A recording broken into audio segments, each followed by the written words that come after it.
I'm excited to have our first speaker up. He's the perfect person to be kicking off this track because he's going to be talking about the shock of the new, some trends for 2020. Ben Page, the CEO of Ipsos Mori. Ben. Do we go back? Great, okay. It's lovely to see you all, and good morning, and yes, I'm just very impressed you got up so early, given that I know so many people are up so late. I'm just going to talk a bit about my journey in research and where I think, certainly from my perspective in a relatively large company, where things are going. Because I think our industry is changing. It's probably the best time ever to work in this industry. Although whether you can call it an industry, because it's so diverse now, is an interesting question. If you like Twitter, which I love Twitter because I need the dopamine hits, you can tweet at me and say whether you think this is rubbish or I've got it all wrong. What I want to do now is just look at where we are in 2015 and where we might be in 2020. Before I do that, it's just worth reminding ourselves that anybody who stands up anywhere and then makes predictions about the future is nearly invariably wrong. This is a guy in Hollywood. He won an Oscar, and he said in 1924 they'd never ever, so 90 years ago, we'd never ever be able to link up sound to moving images. They did it 2 years later. A friend of mine, a guy called Tom Peters, and many of you may have read some of his books, this book was read by millions of business people all over the world, picked up in airports and train stations in the 1980s. And within 3 years of these companies that Tom had identified, within 3 years, a third were either bankrupt or in severe financial difficulties. And I think what this tells us is, it just confirms Professor Tetlock, who we'll come to in a second, but it tells us that shit happens, to use an Anglo-Saxon expression. We know that from the financial crisis, and I think we're now more sensitive to that. But generally, in every single profession, when you look at their projections, this is people who earn a lot more than the average researcher predicting the price of oil. And in 1981, they said it would go up.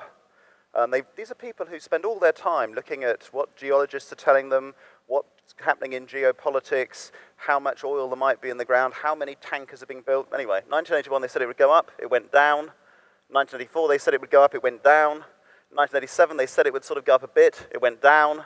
1990, they're sort of getting a bit more modest. And then in 1993, they put a long, low projection. Of course, it shot up, and now it's shot down again. So what Tetlock, of course, discovered when he looked at 30,000 predictions by people like you and me and by people who followed politics and sport was that we're only about 5% more accurate than random chance. So let's talk about some predictions. The first is obviously that passive data collection, whether it's through mobile networks or other data, is going to be vital to us. We aren't about asking questions, we know that, but synthesizing that information is something that I think we're only just starting to see the potential of. And that's going to be huge. I don't need to say any more about this one, but I mean, big data still, when you actually get to it, very often is obviously not always fit for purpose. Even if it tells us the answers, it's not always formatted in a way that is readily accessible. There's one mobile phone company we're working with 27 million subscribers, and they weren't even storing their data until 2 years ago. So, in theory, they have everything, but in practice, it becomes much, much more difficult. But certainly, that's happening. Obviously, mobile, we have got to be where consumers are. Half of our panelists are taking surveys on mobiles. We've got most people in Western countries carrying one of these things around, absolutely central. You can't, take it away from them. We know that a third of people use it in the toilet when they're sitting on the loo. We have to be there. We have to be there. And then, of course, how we synthesize all of that information and how we, of course, co-create. And all of the community's movement in survey research, all of that is obviously going to go on. But the key thing has got to be that sort of synthesis and also simulation. We can predict in my country how happy you will be simply by knowing your address to about 10 percentage points accuracy. We don't need to ask any questions, but we have enough data from various data sets to be able to predict that 95 times out of 100. So Those would be some of the things that we see as most important. But I think also, as an industry, we need to be thinking about the frameworks that we're using. Too often, we just stick to our routines of data collection. And it's taking that time out to actually ask ourselves, fundamentally, what are we doing here, that I think now we are starting to do, but is more and more important. Having clear and proven theories for why we do things the way we do, rather than because we've always done them. Obviously, tools, and at a conference like this, again, I don't need to talk to you about tools. There are loads of new ones out there. Everybody's got them. But again, we know that they are absolutely vital. The things that we can do now, testing, sit with clients in London, a big FMCG company, come up with 20 or 30 concepts, test those in 15 different countries around the world overnight, and meet again the next day to workshop the outputs. I mean, that sort of thing now is becoming standard, which just a few years ago, even when we were all digital a few years ago, wasn't really happening.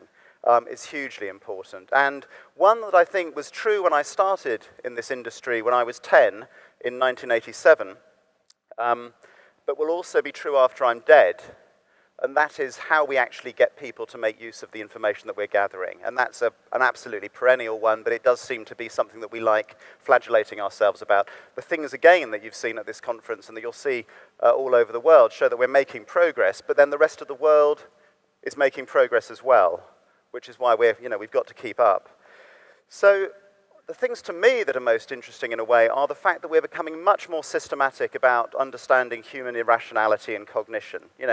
Too often in the past, we tended to think that when you chose a pension plan, bought a car, or found somebody to marry, you took all the pertinent information. They were quite good looking. They had a sense of humor.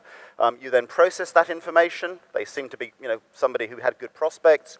And then you make your optimal choice and you marry them, or you buy that car, or you invest in that pension plan. Now, of course, what we know, given the divorce rate, is that too often we don't process the information fully. We decide to ignore their terrible temper because they're terribly good looking, or we decide to, et cetera, and we're not particularly rational. So understanding that much more clearly, I think, and systematically is something now that we're seeing. All of the behavioral science people in all of the agencies would tell us that. The role of emotion. Again, we've become much more sensitive to measuring that both physically and in survey design than we ever were in the past, and that increasing sophistication in that area is going to continue. And then, of course, the social element. We know that we're hugely influenced. We remain physiologically like monkeys, and we fundamentally want to be like other people. We're actually doing an experiment in one part of London at the moment where we're putting out fake recycling along one side of the street. And we're watching people come out and put out more recycling on the other side of the street because they're wondering why their neighbors are putting out, why is they're obviously putting out a lot of recycling, so I'll start to copy them. I'll put out more bags of glass and things to be recycled. It's clearly the right thing to do. But understanding, particularly with social media, how people share, doing real-time analysis of that is clearly something that, again, that we need to do. So our lives are getting much, much more complicated, much, much more interesting, but much, much more complicated. So we've got much less, in a way, of the things on the left of that chart, and much more of things on the right. Much more observation, rather than asking questions. One of the biggest changes in my world has been hiring 120 people to just do filmed ethnography. It fundamentally changes, what we might have previously gathered. Obviously much faster, much more iterative, and in the sense, still leaving space for intuition. So all of those things, we know are happening, but of course they're going to carry on in the next 5 years. I don't think any are going to stop. So far, so. But the other thing that I think is really interesting is certainly looking at a reasonable-sized agency. I have about 1,300 people in London. It's just the diversity of people that we're now working with, or we would now have in our industry. So, we now need economists. We need coders. We need graphic designers. We need anthropologists. We need ethnographers. We've always had statos and psychologists, but the diversity of people that we're now employing, in a sense, who don't all come from a traditional background of, survey design and all the rest of it, is, I think, hugely exciting. Also challenging in terms of how you synthesize all of those skills. But certainly we need a more diverse skill base in our industry, and we need to look at different recruitment patterns. Our recruitment still works around, certainly in traditional graduate training schemes, finding some good graduates and teaching them some basics. And we've got to come up with something much more diverse. And the other things, of course, that we've always had to do, but the pressure on us to do them now is even greater, is that narration, that curation. What are the elements of this story? We're still, I once heard about somebody at Ipsos had actually produced a deck of 800 slides somewhere in Asia Pac, apparently. Somebody told them, just chart it all. Now, whatever happened to this mythical deck of 800 slides, I can't imagine, but I can't imagine anybody ever looked at it. And that, of course, is a classic sort of market research problem. So we've got to narrate things. We've got to talk about ROI. We're asking our clients to spend millions on this stuff. Their budgets are under huge pressure, and we've got to be able to demonstrate that we're offering something that's value for money. We've got to perform. We've got to actually be much better at getting that stuff across. And too often, we beat out all the creativity out of our people by making sure that they pay attention to detail, they get things right. And the process of making sure that they know how to get things right often, is, in some ways, it beats out some of that creativity. So we're going to have to put that back in again. And we've got to, again, as we always have had to, and probably always will, talk like advertisers. We've got to flog our industry. We're still, as ever, needing to talk clearly and engagingly with the people who use our stuff. So all of those things don't change, and we do need those new colleagues, and particularly the ones at the front of the room, if any of you feel like coming forward. But at the same time, what I find interesting is that nothing seems to die. When I started in this industry, I thought that by now, by the turn of the century, I wouldn't be sending out postal questionnaires anymore. I started in 1987. Last year, I sent out 50 million. And instead of things sort of stopping, we just have more of everything. This is Android operating devices. So if you want to put things onto Android phones or produce software for Android phones, there are now, in 2013, there were 11,868 devices running Android that you could possibly put your survey onto. And things just get more and more complicated.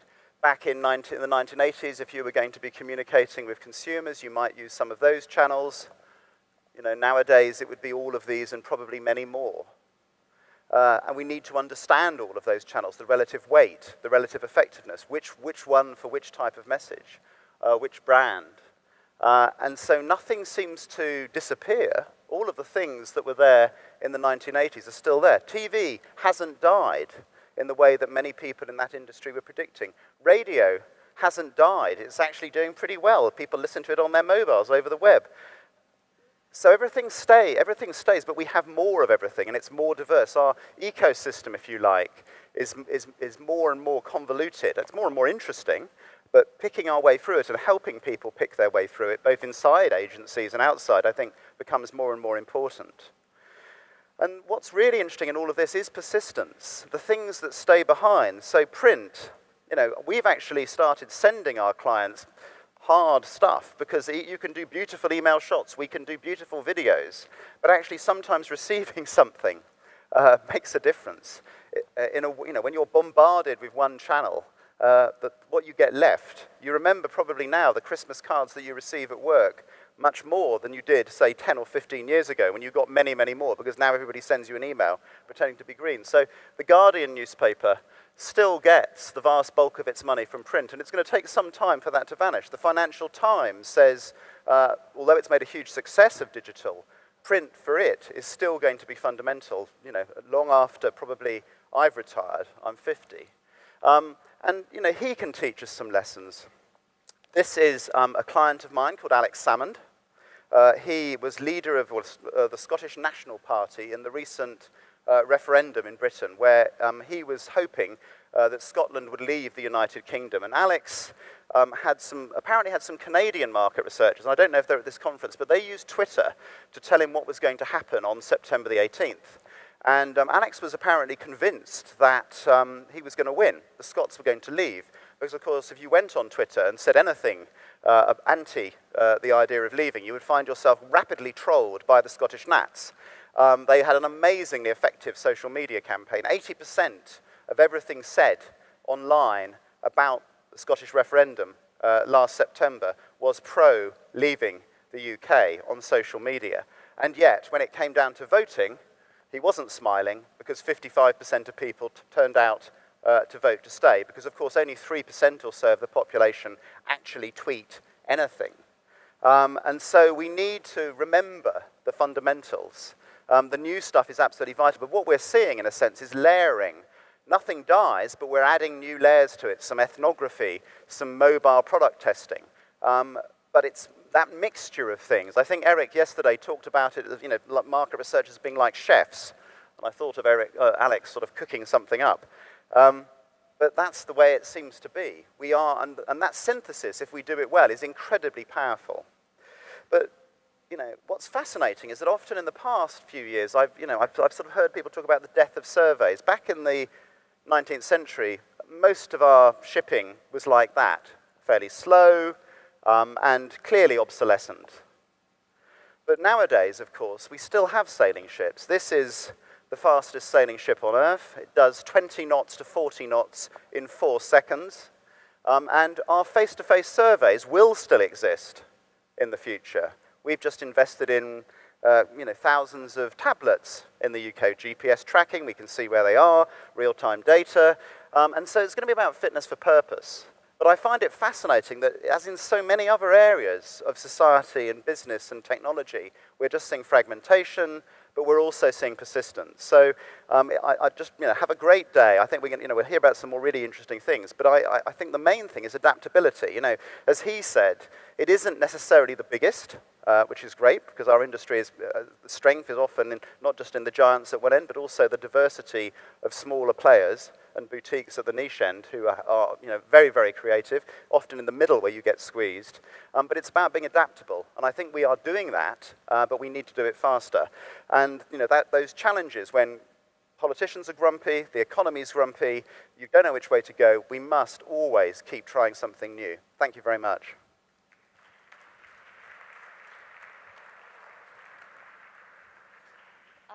Do we have time for questions? Yes? We didn't question? Yes. We have a couple minutes for questions. Any questions for Ben? Ben's over here whispering no. Good. Okay. It must be true. Okay. I have a question for you, Ben, actually. Sure. Okay. I think one of the things that we talk